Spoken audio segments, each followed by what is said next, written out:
नमस्कार प्यारे विद्यार्थियों, आज हम लोग देखेंगे क्लास 10 के जितने भी छात्र हैं उस छात्रों के लिए यह वीडियो बहुत ही ज़्यादा इम्पोर्टेंट होने वाला है। क्योंकि अभी हम लोग सब जान रहे हैं कि अब जो आपका झारखंड का 24 ज़िले हैं उन सभी ज़िलों में प्री टेस्ट एग्ज़ाम चल रहे हैं, जो कि वह हर एक ज़िला का अपना अपना एक क्वेश्चन होता है, जिसमें से यह जो आपका क्वेश्चन देख रहे हैं वो आपको कोडरमा ज़िला का है। तो आप यहाँ पर देख सकते हैं यह विषय साइंस का क्लास 10 के छात्राओं के लिए जो अभी का प्री टेस्ट चल रहे हैं। यह आपका 16 दिसंबर का निर्धारित किए गए थे। उसी डेट को क्वेश्चन को हम आज वीडियो का ऑब्जेक्टिव में सॉल्यूशन करेंगे। तो देखिए यहाँ पे 16 दिसंबर को है। तो चलिए देखते हैं कि पहला क्वेश्चन आपका क्या है। इसी तरह का हर एक वीकली टेस्ट का क्वेश्चन और प्रीवियस ईयर्स मॉडल शीट और जो भी न्यू मॉडल शीट आने वाले हैं उन सभी इसी चैनल पर हम वीडियो डालते हैं। तो अब इस चैनल को सब्सक्राइब कर लें, आपको वीकली टेस्ट में काफ़ी ज़्यादा हेल्प मिलने वाला है। तो इस वीडियो में हर एक वीकली टेस्ट को हम इसी चैनल पर अपलोड करते हैं। तो चलिए देखते हैं पहला क्वेश्चन है आपका। यहाँ पे देख सकते हैं कि उस दर्पण का नाम बताइए जो सीधा तथा आवर्धी प्रतिबिंब बना सके। सीधा और आवर्धी प्रतिबिंब जो बनाता है वह जो दर्पण होता है वह अवतल दर्पण होते हैं। तो ये आपका राइट आंसर हो जाएंगे, ऑप्शन नंबर बी आपका सही हो जाएंगे। नेक्स्ट क्वेश्चन से आपका यहाँ पे देख सकते हैं कि एक गोलीय दर्पण का वक्रता त्रिज्या 20 सेंटीमीटर है, तो इसका फोकस दूरी क्या होगा। फोकस दूरी का मतलब होता है कि एफ, तो एफ इक्वल टू फार्मूला होता है r/2। तो देख सकते हैं कि त्रिज्या को r बोलते हैं, यानी कि 20/2 कट करिएगा आप तो आपको आ जाएंगे 10 सेंटीमीटर। तो देखते हैं कौन सा ऑप्शन में। तो देख सकते हैं यहाँ पे आपको ऑप्शन नंबर डी में आपका सही हो जाएंगे, ये आपका राइट आंसर हो जाएंगे। इसमें दो फार्मूला आज रखें, दोनों में से ज़्यादा इंपॉर्टेंट है। एफ बराबर फार्मूला होता है r/2 और r बराबर फार्मूला होता है 2 × f। तो ये दोनों फार्मूला को आप ज़्यादा ध्यान में रखें ताकि इससे क्वेश्चन एग्जाम फाइनल एग्जाम में बनते हैं। तो नेक्स्ट क्वेश्चन से आपका कि वाहनों के पश्च दीप को दर्पण का उपयोग किया जाता है। मतलब कहने का मतलब पश्च दीप, यहाँ पे देख सकते हैं पश्च दीप का मतलब होता है कि पीछे देखने के लिए। तो पीछे देखने के लिए जो दर्पण का यूज़ किया जाता है वह उत्तल दर्पण का यूज़ किया जाता है, जो कि आप देखते हैं कि बड़े बड़े वाहनों में साइड में वहाँ पे लगे होते हैं दर्पण, जो कि वह कौन सा दर्पण होता है, उत्तल दर्पण। यहीं पे अगर दीप अगर रहता तो ध्यान दें कि अगर दीप मतलब तो आगे देखने के लिए तो अवतल दर्पण का उपयोग होता है, लेकिन यहाँ पे पश्च दीप दिया हुआ, इसके अनुसार से उत्तल दर्पण राइट आंसर हो जाएंगे। तो इसका उत्तल दर्पण सही हो गया। अब देखते हैं नेक्स्ट क्वेश्चन क्या है आपका। तो नीचे देखते हैं। तो नीचे पर देखिए 4 नंबर क्वेश्चन है कि एक अवतल लेंस का फोकस दूरी 2 मीटर है, तो इसका लेंस की क्षमता होंगे। लेंस की क्षमता आने की यहाँ पे ध्यान दें कि आपका P बराबर फार्मूला होता है। यहाँ पे देखिए लेंस की जो क्षमता का फार्मूला होता है वह P बराबर 1/f होते हैं। वही यहाँ पे आपका F बराबर भी 1/p होता है। ये दोनों में से देख सकते हैं कि यहाँ पे आपको क्षमता निकालने बोला, यानी कि P निकालने बोला, तो हम ऊपर का सूत्र का उपयोग करेंगे। तो देखते हैं कि अभी क्या होंगे। तो P बराबर देखेंगे P बराबर 1/f। तो f का मान जो है आपको वहाँ पे 2 दिए हुए, और जब कट करेंगे तो आपका P बराबर जो निकल के आएंगे वह आपका 0.05 डायोप्टर आएंगे।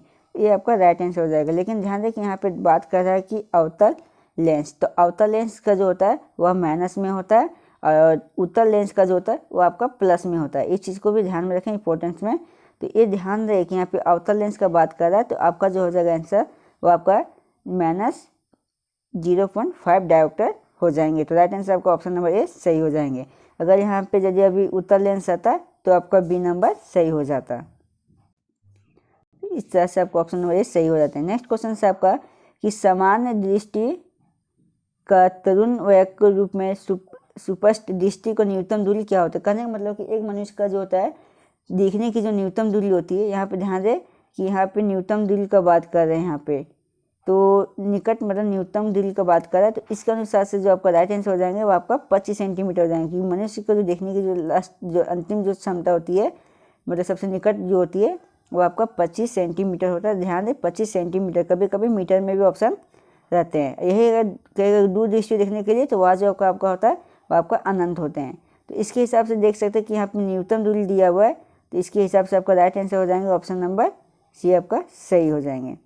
नेक्स्ट क्वेश्चन है मानव नेत्र के अभिलेंस लेंस की फोकस दूरी को समायोजित करती है विषय विभिन्न दूरी पे रखी वस्तुओं को फोकसित करता है, वह कहलाता है। तो वह जो कहलाता है वह आपका समंजन कहलाता है, जो कि आपका बी नंबर सही हो जाएंगे।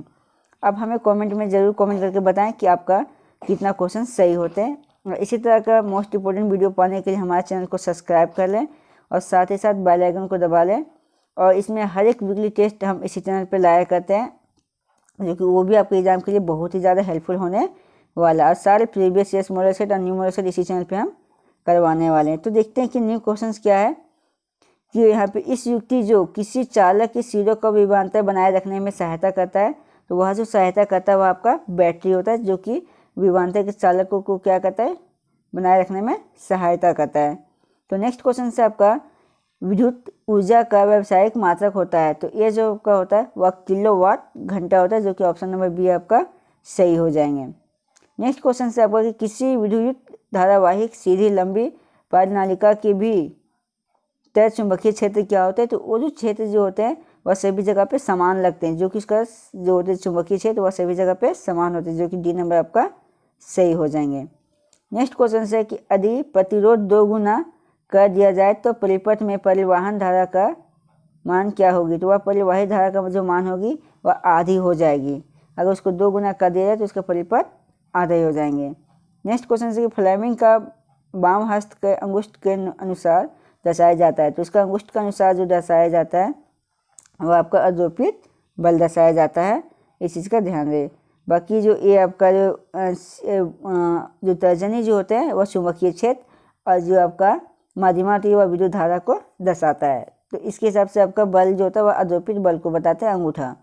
तो नेक्स्ट क्वेश्चन से आपका यहाँ पर देख सकते हैं कि यौगिक एक्स का नाम जिसे पानी में घोलकर दीवारों की सफेदी की जाती है, तो वह जो आपका वह कैल्शियम ऑक्साइड जो है वह उसको लगाकर हम लोग दीवार में सफेदी करते हैं। नेक्स्ट क्वेश्चन है कि अम्ल जलीय विलयन में उत्पन्न होता है, अम्ल की जो प्रवृत्ति थी वह H+ आयन देते हैं, जबकि वही जो क्षारीय जो होती है वह आपको OH- आयन देते हैं। बात यहाँ पे अम्लीय जलीय का कर रहा है तो वह H+ आयन देगा, जो कि ए नंबर आपका सही हो जाएंगे। अब यहाँ पे नेक्स्ट क्वेश्चन देखते हैं कि पीएच स्केल की पार्सल होती है। पीएच स्केल आपको बता देते हैं कि क्या होता है। पीएच स्केल जैसे एक ए स्केल है, इसमें जो होती है 0 से लेकर 40 तक की अंक होते हैं, जिसमें से बीच में आपका 7 नंबर आते हैं। 7 नंबर जो होता है वह आपका उदासीन होता है, ध्यान दीजिए उदासीन। यही आपका 0 से लेकर 6.9 तक जो होता है वह आपका अम्लीय प्रवृत्ति का होता है, जो कि H+ आयन का निर्माण करता है। और यही आपका 7.1 से लेकर 14 तक जो होता है वह आपका क्षारीय होता है, जो कि आपका -OH का आयन का निर्माण करता है। तो यहाँ पे ध्यान दें कि पीएच स्केल में सांद्रता पूछी गई तो वह कहाँ से 0 से लेकर 14 तक देखने को मिलता है। ध्यान दें कि इससे क्वेश्चन बहुत ज़्यादा बने हुए हैं। तो 0 से लेकर 6.9 तक अम्लीय प्रवृत्ति की होती है। 7 जो होता है आपका उदासीन या तो लवणीय बोल सकते हैं। यही आपका 7.1 से लेकर 14 तक जो होते हैं वह आपका क्षारीय होता है, जो कि उसका H मान आयन जो होता है वह OH का आयन का निर्माण करती है। तो इस तरह से देखते हैं कि इसमें से राइट आंसर कौन सा होगा। तो आप देख सकते हैं अभी जस्ट बताएं तो यह आपका राइट आंसर हो जाएंगे, 0 से लेकर 14 तक होते हैं। नेक्स्ट क्वेश्चन है आपका कि कठोर जल को मृदु जल बनाने में सोडियम के किस यौगिक का उपयोग होता है। तो यह जो यौगिक का जो उपयोग होता है वह आपका सोडियम कार्बोनेट का उपयोग होता है, जो कि आपका ऑप्शन नंबर सी आपका सही हो जाएंगे। नेक्स्ट क्वेश्चन कि उष्मा का कुचालक धातु है। धातु को यहाँ पर ध्यान रखिए लेड यानी कि शीशा। तो ये आपका राइट आंसर आपका ऑप्शन नंबर ए सही हो जाएंगे, जो कि कुचालक है। अब देखिए नेक्स्ट क्वेश्चन से आपका पारा और एक अन्य धातु का मिश्रण को कहते हैं, तो इस मिश्रण को क्या कहते हैं, तो अमलगम कहते हैं। यह अमलगम जो होता है वह पारा और एक अन्य धातु का मिश्रण होता है। अधिक अभिक्रियाशील होते हैं। अधिक अभिक्रियाशील जो होते हैं ध्यान दें कि असंतृप्त हाइड्रोकार्बन से ज़्यादा अभिक्रियाशील होता है संतृप्त, लेकिन यहाँ पे जब एरोमेटिक दे दिया हुआ है तो ये उससे भी ज़्यादा होते हैं, जो कि ऑप्शन नंबर सही होता है। अभिक्रियाशील मतलब ये जो होता है गैसीय प्रवृत्ति की होती है, जिसके कारण से इसका जो कणों का जो होता है संचार वह बहुत जल्दी से फैलता है। अब यहाँ पे देख सकते हैं कि एथेन का आयनिक सूत्र C2H6 है। इसमें से कितने संयोगिक आबंध हैं, तो इसमें से जो संयोगिक आबंध जो है वह आपका यहाँ पे देख सकते हो ऑप्शन नंबर 7 आपका सही हो जाएंगे। ये आपका राइट आंसर 7 नंबर सही हो जाएंगे। तो वो कैसे होंगे, तो चलिए आपको हम बताते हैं। देख सकते हैं कि यहाँ पे पहले होता है मैथ, फिर होता है एथ। तो एथ माने कि सेकंड नंबर पे आता है, तो 2 C लिखेंगे और सभी तरफ से देख सकते हैं इसको चारों तरफ से बाउंड से इसको करेंगे। अगर यदि आप इस चीज़ को पढ़े होंगे तो आप इस चीज़ को समझ अच्छा से पाएंगे। अब देख सकते हैं इसको इस तरह से हम कर दिए। अब इसमें काउंट करके देखते हैं कि कितना टूट, 1 2 3 4 5 6 और एक यहाँ पे देख सकते हैं 7 बाउंड होते हैं। तो इस तरह से आपका राइट आंसर जो हो जाएगा ऑप्शन नंबर बी आपका सही हो जाएंगे।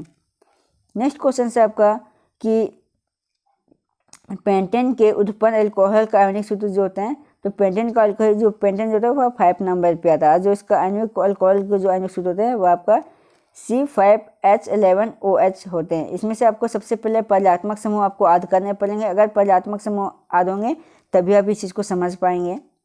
तो अब उसके बाद हम ज़रा देखते हैं, तो ये आपका ऑप्शन नंबर क्वेश्चन नंबर 20 का ऑप्शन नंबर सी आपका सही हो जाएंगे। अगर वीडियो पसंद आ रहा है तो सब्सक्राइब कर लें और साथ ही साथ बेल आइकन को दबाकर अब इस वीडियो को लास्ट तक बने रहें। और यदि आप इस क्वेश्चन का PDF अगर यदि आप पाना चाहते हैं तो हमारे डिस्क्रिप्शन बॉक्स में इस वीडियो का वहाँ से जाकर आप टेलीग्राम चैनल को ज्वाइन करके आप वहाँ से इस क्वेश्चन का PDF ले सकते हैं। तो चलिए नेक्स्ट क्वेश्चन देखते हैं आपका कि प्रकाश संश्लेषण में बनने वाली ऑक्सीजन गैस किस यौगिक से टूटने के फलस्वरूप प्राप्त होता है। तो वह जो टूटने के फलस्वरूप प्राप्त होता है वो आपका जल से होते हैं। तो नेक्स्ट क्वेश्चन से आपका देखें, तो लार में कौन सा एंजाइम पाया जाता है, तो इसमें जो पाए जाते हैं वो आपका लाइपेज ग्रंथि पाए जाते हैं। यहाँ पे देख सकते हैं आपका लाइपेज ग्रंथि है जो कि आपका सही हो जाएंगे। 2 तंत्रिका कोशिकाओं के मध्य खाली स्थान को कहते हैं, तो उस खाली स्थान को क्या कहते हैं, तो देखिए यह होता था सिनेप्स कह देते हैं। जैसे कि आप समझ सकते हैं कि इसमें एक इस तरह से डायग्राम बनता है आपका, इस तरह से जो रहता है, तो इन सभी के बीच ऐसे ऐसे करके बने होते हैं। देख सकते हैं तंत्रिका तंत्रिका, तो ये जो खाली स्थान जो है उसी को हम लोग सिनेप्स बोलते हैं। जनन का मूल घटक क्या है, तो जनन का मूल घटक जो होता है वह DNA की प्रवृत्ति का बनाना। तो DNA क्या होता है कि अपने माता पिता का गुण जो होता है वह अपने नियंत्रक किसी न किसी बच्चे में दिखाई देता है। तो वह आपका जो राइट आंसर हो जाएंगे वह आपका D नंबर सही हो जाएंगे। निम्नलिखित में से कौन पादप हार्मोन है, तब पादप हार्मोन का बात करें तो यहाँ पे साइटोकिनिन जो होता है वो आपका एक पादप हार्मोन होता है। पादप हार्मोन क्या होता है, तो वैसे हार्मोन जो पेड़ पौधे में पाए जाते हैं उसे हम लोग पादप हार्मोन के नाम से जानते हैं। तो ये जो होता है वो आपका पेड़ पौधे में पाए जाते हैं। तो ये आपका राइट आंसर हो जाएंगे। 26 नंबर है, इंसुलिन की कमी के कारण रोग होता है, तो वह जो रोग होता है वो आपका इंसुलिन की कमी से कौन सा रोग होता है, तो मधुमेह रोग होते हैं। इसी तरह नेक्स्ट क्वेश्चन देखिए कि भ्रूण को माँ के गर्भाशय में किस संरचना का पोषण मिलता है, तो यह जो होता है प्लेसेंटा जो होता है उसके थ्रू से उसको भोजन मिलते हैं। जब बच्चे पेट के गर्भ में माँ के गर्भ में पलते हैं तो उस टाइम जो उसको भोजन जो प्राप्त होता है वह नाभिक में जो होते हैं उसी के थ्रू से, यानी कि जिसको हम लोग क्या बोलते हैं प्लेसेंट से जुड़े होते हैं, उसी से उसको भोजन प्राप्त होता है। नेक्स्ट क्वेश्चन से आपका मेंडल ने अपने प्रयोग के लिए किस पौधे का चुना गया था, तो वह जो चुना था वह आपका मटर का पौधा को चुना था। नेक्स्ट क्वेश्चन है आपका कि विश्व पर्यावरण दिवस कब बनाया जाता है, तो विश्व जो पर्यावरण दिवस होता है वह आपका 5 जून को बनाए जाते हैं। निम्नलिखित में से कौन जैव अनिर्वचनीय, तो यह आपको हम होमवर्क के तौर पे दे रहे हैं। आप इस क्वेश्चन को आप जरूर बना के हमको कमेंट सेक्शन में कमेंट करके बताएं कि इसका राइट आंसर क्या होंगे। फिर हम अंततः फिर मैं कमेंट बॉक्स में इसका आंसर हम कर देंगे। ये आपको होमवर्क के तौर पे हम दिए हैं, तो ये आप हमको जरूर बताएं। इसी तरह से आप देख सकते हैं कि कुछ नीचे सब्जेक्टिव क्वेश्चन भी है, अगर आप स्क्रीनशॉट लेना चाहते हैं तो आप ले सकते हैं। नहीं तो इस क्वेश्चन का यदि आप PDF पाना चाहते हैं तो हमारे डिस्क्रिप्शन में जाकर टेलीग्राम चैनल पर ज्वाइन हो जाए, वहाँ पे हम इस क्वेश्चन का PDF आपको हम दे देंगे। और इसी तरह से हर एक वीकली टेस्ट का वीडियो को पाने के लिए तथा जितने भी मॉडल सेट प्रीवियस ईयर्स हैं सारे विषय का और जो न्यू मॉडल सेट और एग्जाम रूटीन से संबंधित जानकारी अगर लेना है तो आप चैनल को सब्सक्राइब कर लें और इस चीज़ को आप क्वेश्चंस को देख सकते हैं। वीडियो का अंत तक बनने के लिए आपका धन्यवाद।